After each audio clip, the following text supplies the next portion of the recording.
What's up, everybody? Welcome to Cinema Trip Reviews. I am Wyatt, and today on the show, I'm going to be talking about Eli Roth's Thanksgiving. If you haven't already, make sure to like, share, and subscribe. Go check us out on Twitter and Instagram at Cinema Trip Reviews, and also wherever you get your podcasts, available everywhere. So yeah, after 16 long years, Eli Roth made the decision to finally make a feature-length film of Thanksgiving. His trailer that debuted in front of the Grindhouse double feature all 16 years ago, directed by Quentin Tarantino and Robert Rodriguez.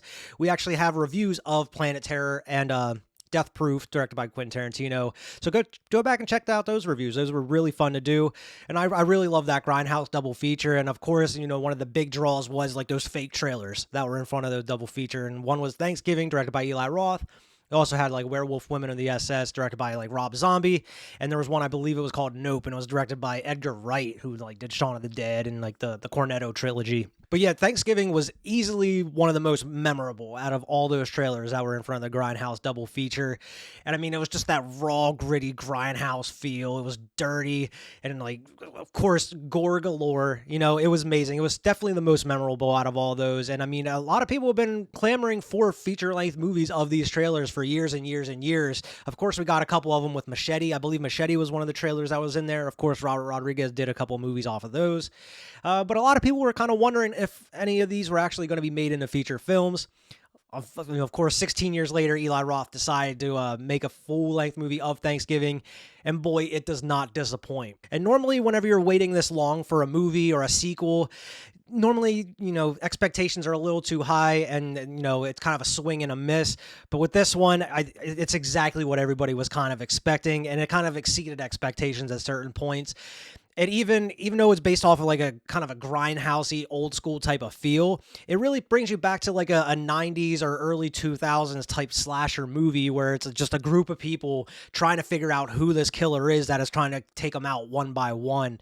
And I think story-wise, it was definitely very interesting. It could have easily just been a dude going around and slashing people on Thanksgiving, but they actually kind of went the extra mile and gave you a decent story along with it, and it also had a lot of great creative kills, and it also was a whodunit in the end. You're guessing throughout the whole movie, like, who's the killer? Who could it possibly be? I mean, you obviously have your suspects, but I would say probably until like the last 20 minutes of the movie, you really don't know who it is. I mean, you have your suspicions, but whenever it's finally revealed, you're like, oh, it makes so much sense now. Like, I kind of get it. Like, it was kind of in the back of my mind, it might have been that person, but of course, it makes perfect sense that it's this person. Like I mentioned, this movie is directed by Eli Roth. Now, I'm not a huge Eli Roth fan by any means. I do actually really like Cabin Fever. It's been a while since I've seen it, but that was one I actually watched a decent bit growing up. Hostel are okay movies. It's been a while since I checked those out, probably even longer than Cabin Fever. And a lot of his other stuff is just very hit or miss with me. I've just never been a huge Eli Roth fan. And man, after this one, after watching Thanksgiving, I think this is easily one of his best movies he's ever done. And as much as Eli Roth loves horror movies and loves making horror movies, it's a wonder why he hasn't really made a slasher like this, because it seems like this is right up his alley. He knew exactly what he was doing. He knows just the right amount of cheese to put in this type of movie. Some of the jokes are hit and miss, but this movie was actually pretty damn funny. And, along with a lot of the great brutal kills and creative kills that are in this movie, it is genuinely funny at certain points. Yeah, there's some bad dialogue here and there, especially like I would say in the first 20 minutes or so of the movie, some of the dialogue is kind of bad.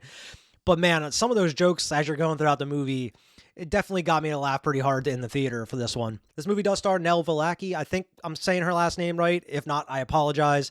Has Patrick Dempsey, which it was kind of cool to see Patrick Dempsey in a horror movie. I believe the last one I remember seeing him in was Scream 3, and it's been so damn long since I saw that one. And of course, he's been in a lot of like stuff I haven't seen, like rom-coms. I think he was in even Grey's Anatomy or something at one point. Stuff I never really had an interest in. But man, he was actually pretty good in this movie as well. You have Rick Offman. Tim Dillon, who's like a comedian, he plays a small part in this as well. And you don't really have too many recognizable actors or actresses in this area. I mean, you got Gina Gershon, who was actually, a sight for sore eyes. I haven't seen her in anything for a while. The one that sticks out for me is her role in Curb Your Enthusiasm, because I'm a big Curb Your Enthusiasm fan. It was pretty cool seeing her in there. I was like, oh, it's that lady. But unfortunately, she doesn't last long either.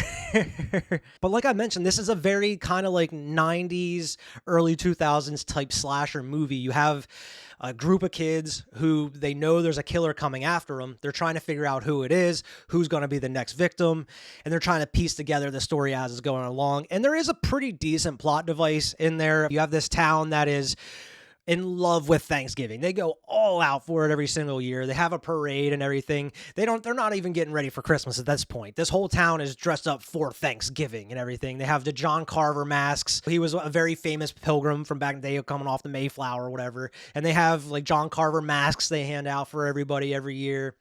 And people are dressing up as pilgrims, and they have these parades. This whole town fucking loves Thanksgiving, even more than Christmas, it seems like. But of course, on Thanksgiving, going into Black Friday, you have these Black Friday shopping sprees, and everybody's fucking losing their minds and fighting with each other and everything. You see it every year. There's usually 1 or 2 reports every year of somebody getting hurt or fights breaking out during Black Friday. And in this movie, it dials it up to crazy levels. People are fighting. People are dying. There's pretty much kind of like a massacre in this Black Friday shopping spree in this store that opens up for Black Friday. Everything that happens within this Black Friday massacre, it involves these 6 kids that you're following throughout the whole movie. Cut to 1 year later, because of the deaths that have happened, everybody's like protesting the store and the store owner. And the store owner is the father of one of the main characters of the movie. And that comes into play eventually. But the whole thing is, because of these deaths and because of everything that happened a year previously, there's a killer that's going around taking out these kids one by one, or a lot of the people that are involved in that massacre 1 year before. It's a really cool idea because they don't even know about this killer until they get tagged into a photo on Instagram, and it's a Thanksgiving dinner table set up with place cards with everybody's name on them. And as people get taken out one by one, these seats at the table start being filled up with, with somebody's head or somebody's body. It's a really fucking cool idea. And they even have the place cards on there so they know that they're going to be next at some point. And I just thought that was a really cool plot device. It's like the killer's letting them know, yeah, I'm coming for you, bitch, one at a time, and you're going to be filling up my table at Thanksgiving. So the whole movie is just a whole whodunit. Like, who's the killer? Who's the one going around killing everybody? Who's going to be next? How are these kids going to figure out how to not get killed by this dude? And of course, the killer, that for anybody that's seen the trailers and the posters, it is wearing the John Carver mask, has the pilgrim outfit, has the axe and everything. It's a pretty cool idea, and it's definitely a killer I can see going forward as a franchise, a Thanksgiving franchise, or, just utilizing that killer in some capacity in movies going forward. And I think Eli Roth even said, like, if this does well, he would love to make more movies. And I mean, as long as you kind of keep it exciting and keep it more original with each movie, I am all for seeing more John Carver and more Thanksgiving movies like this. But yeah, the rest of the movie is just these kids trying to figure out who this killer is and then trying to survive from this killer. And then the police are helping them trying to figure out who the killer is as well, and they're doing their detective work. And that is led by Patrick Dempsey, who is like the sheriff of the town, and he's trying to figure out who the killer is and protect these kids. Now, there is kind of a side story with the main girl of the movie. She does have a boyfriend from the year previous who ended up disappearing because he ended up getting his arm broke, and I guess he was like a pitcher on a baseball team, and he kind of went into hiding because he pretty much lost his career at that point, and she ends up dating this asshole. So, I mean, you have this side story of just like both these boyfriends just kind of being dicks to each other and her kind of stuck in the middle. It's not nearly as interesting as the rest of them, but the boyfriend plot points are kind of there to be like, oh, one of these guys could be the killer also. So you gotta keep your eye on them as well. For kind of like a slightly cheesy Grindhouse slasher movie, there's surprisingly a lot going on with it, and I think it makes it even more exciting. The dialogue is pretty funny, is witty. There's a lot of humor in this movie, especially some of the stuff with the killer that you wouldn't really expect is super funny. I mean, one of the examples that you see in the trailer, he ends up putting this woman in an oven and pretty much roasting her like a turkey. And during this course, he like puts her in the oven. Then he turns around and he forgets, and he puts like a turkey thermometer inside of her so it pops whenever they're done. And that was just kind of the cherry on top. It was hilarious. But there is so much humor, whether with the kills or just with the kids themselves. There's a lot of humor sprinkled throughout, and I think it hits most of the time. Yeah, there's some jokes and stuff that don't work, but I think more often than not, a lot of the jokes do hit, and I mean, they are damn funny. Another thing I really liked about this is they incorporated a lot of stuff from that original trailer 16 years ago, like a lot of the kills and a lot of the stuff that happened in that trailer, they incorporated in this movie, but they tweak it and change it it just enough to kind of avert your expectations. Like, oh, I remember this scene. I remember that girl on the trampoline from the original trailer. I know what's going to happen. And then they kind of switch it up a little bit. They do something different with it. And you're like, oh man, you got me on that one. I wasn't expecting that. They do that fairly often. They incorporated a lot of that stuff from that original trailer. And man, I just love the way they change it up. That way it's not the exact same. You don't exactly know what you're getting. You know, I know I'm really hyping this movie up and I'm talking about how much I like it, but I mean, it does have its problems here and there, and I'm going to be a little nitpicky here. I really think this movie could have been a little bit more gritty, and I'm not talking about as far as content, but as far as the look of the movie itself. The movie, of course, it does look like a lot of movies nowadays. It's very clean. It's very high quality. I really think they could have utilized some of like the grittiness and kind of the filters they used way back when on the Grindhouse trailers and those movies itself. You could have used some of the film grain and some of like the burn marks and, you know, the film dirt that's on there. I think that would have really helped the movie kind of give you that grittiness and rawness that you were expecting, especially like from that original trailer. Maybe they utilize that in some capacity on like the physical releases whenever it comes out. Maybe like a different version, like the Grindhouse version of it, where it looks dirty and gritty, like you're going to see it at like a Grindhouse cinema or a drive-in back in the day. I think the look of the movie itself was just a little too clean for the content that's there and what it's supposed to be. It's supposed to be kind of like a Grindhouse movie. And I mean, of course you have the gore galore and, you know, the crazy kills of the movie that stick out and some of the most memorable parts of the movie. But I think the look itself could have been a little bit grittier and dirty, and I think it would have matched the story and the kills and everything else that was in the movie as well. So maybe I'm kind of holding out hope maybe they give you kind of a Grindhouse version of it on the physical release on the Blu-ray, but yeah, I'm not holding out hope for that one. My main nitpick for the movie itself, though, other than just like the kind of the quality of the look of it, was mainly with the third act itself. You do have a part where the main girl is running from the killer and does get away. And then she ends up coming across like Patrick Dempsey as the sheriff, and that kind of goes into the back half of the story where they're trying to figure out who the killer is. And the whole movie up to that point, I'm not going to say it's like a slow burn or anything like that, because it's very exciting throughout the whole thing, but it kind of takes its time trying to find out who the killer is and going from one kill to the next. And at the very end in that third act, it really ramps up and it's going super fast. Like it feels like there was like 10 or 15 minutes that was cut out of the movie, and it kind of just jumps to this spot, and then you're off running through the third act of the movie. For those who've seen it, you may know exactly what I'm talking about, but it seems like it just ramps up and goes a little too fast at the end of the movie to kind of get it wrapped up. I'm not sure if it was just some stuff that was cut out or if that's exactly how it was supposed to be, but I feel like the pacing of the movie up to that point didn't match the last act. It's like they really didn't know how to connect the final girl getting away to the very ending of the movie. So they just kind of threw it together, and it just feels very rushed at the end. I'm not sure if anybody else feels that way. It's just how I perceived it, because I was like, wait a minute. Well, this is going too fast. Why is this happening? How did this happen all of a sudden? It was like, I don't know. It just felt very rushed, and that just kind of threw me off at the end. But I really didn't have too many nitpicks up to that point. The only other thing I could think of is maybe you could have cut out a couple minutes from that opening, setting up these characters and the whole Black Friday ordeal and all that. You maybe could have cut a couple minutes out of that. It just kind of seemed like it was going on a little too long. Some of the jokes just weren't landing. A lot of the dialogue was just fucking cheesy too, and just didn't really work for me. But really, once that Black Friday ordeal starts happening, that's when the movie really picks up and never lets off the gas throughout the rest of it. And I had a great fucking time with this. I mean, the Black Friday thing, it's not part of the slasher of the movie. It's just all out fucking mayhem of people trying to get their stuff. It is a really funny part of the movie, but it's also really kind of sad in a way, because this is exactly how it is on Black Friday, of course. I mean, like I mentioned, you hear news stories every single year about somebody getting hurt, or maybe there's a death or something happening during Black Friday because people are just losing their minds for deals. And I mean, it's no different in this one. I mean, one of the funniest things that stands out to me is like people pushing their way through these doors, and it breaks the glass, and a dude gets pushed into the glass and his neck gets stabbed. And he's just bleeding all over the place, holding his neck, but he still has time to go over and grab like a roaster, and he's just trying to carry it as he's bleeding out, and he ends up falling over dead, and someone just comes up and steals it from him and just runs away. They don't care about the person just bleeding all over the ground dying. They just want that roaster. It's that shit that just is hilarious to me. And some of these kills are funny in their own way as well, as kind of the setup or the kill itself. And just kind of the over-the-top kills that are in this movie are just hilarious as well, because it's some stuff that you would never really think of too, or they just do it in the way you weren't expecting.